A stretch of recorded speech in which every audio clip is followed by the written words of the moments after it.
South Korea is demanding the immediate withdrawal of North Korean troops in Russia, summoning the Russian ambassador in Seoul in protest. It's also warned of a response to any acts that could threaten its core interests. 이러한 북한의 행태를 엄중히 규탄하고 즉각 중단할 것을 강력히 경고합니다. 우리 군은 국민의 안전을 지키기 위한 필요한 조치들을 강구해 갈 것입니다. The Russian embassy in South Korea has released a statement saying that cooperation with the North is not directed against the South's security interests.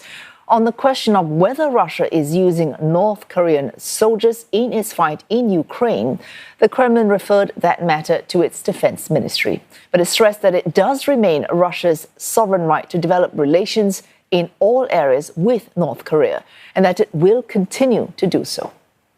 NATO and the Pentagon last week saying they had yet at that point to find evidence of a North Korean military presence in Ukraine. South Korea's president is speaking to the NATO chief on the phone, saying he is sending a delegation to provide the alliance with more information on North Korea's actions.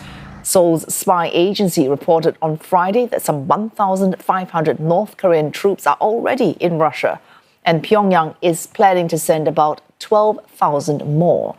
These satellite images purporting to show North Korean soldiers being transported by Russian military vessels to Vladivostok. NATO Chief Mark Rutte noted that a dispatch, if it is proven, would represent a significant escalation in the Russia-Ukraine war. Megumi Lim joins us live from Kyiv. Megumi, Ukrainian authorities also sharing details of these alleged movements of North Korean troops in Ukraine. What can you tell us?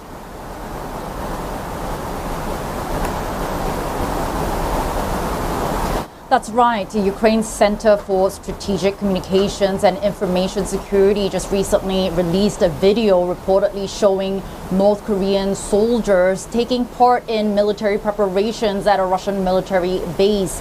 We can see in the video that these soldiers are collecting supplies like military uniforms and bags and other equipment from Russian military personnel. Now, this video has not been independently verified, and so we do not know when or where exactly this video was filmed. But if this report is confirmed, obviously it would mean point to Pyongyang's deepening involvement in Russia's war in Ukraine. Now, we've already been seeing reports that Pyongyang has been supplying Moscow with weapons such as artillery shells and ballistic missiles. But now we're hearing from Ukraine's military intelligence chief that he has information that up to 11,000 North Korean soldiers have been deployed to Russia's east to receive training, and that they will be deployed to fight in Ukraine as early as November. And as you mentioned earlier, South Korea's spy agency has backed this claim, saying that up to 1,500 North Korean special forces troops have been sent to Russia's east for training. And this would mean that North Korea isn't just sending regular infantrymen to Russia, but also specialized soldiers to help fight in Russia's war in Ukraine. Because Russia is getting that support from Pyongyang. You've got the U.S. Defense Secretary Lloyd Austin in Ukraine today showing on this side continued support from Washington.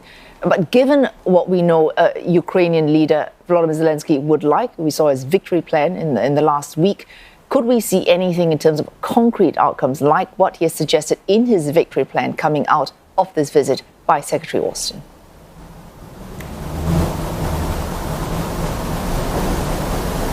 Well, no doubt this is an important visit by the U.S. Defense Secretary ahead of the U.S. presidential elections, which is just 2 weeks away. And of course, we know that continued U.S. assistance for Ukraine hangs very much in the balance. And his visit comes just as President Zelenskyy has finished his trip to the United States recently, and also to several European countries to try to get as much support as he can for his victory plan. Now, President Zelenskyy is really trying to bring an end, a resolution to this ongoing war. And for that, he's saying that Ukraine is needing solid security guarantees. And for that, he's saying Ukraine needs a formal invitation to join NATO. But before that, he's also saying that Kyiv needs to gain more of an upper hand on the battlefield where Russian forces are gaining ground slowly but steadily. He's saying that Kyiv needs to be granted permission to use Western-supplied long-range weapons to strike at military targets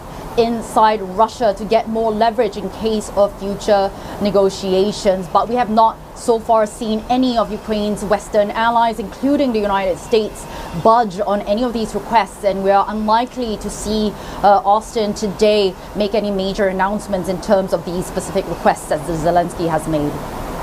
Well, thanks for that update. Megumi Lim reporting live just there from Kyiv.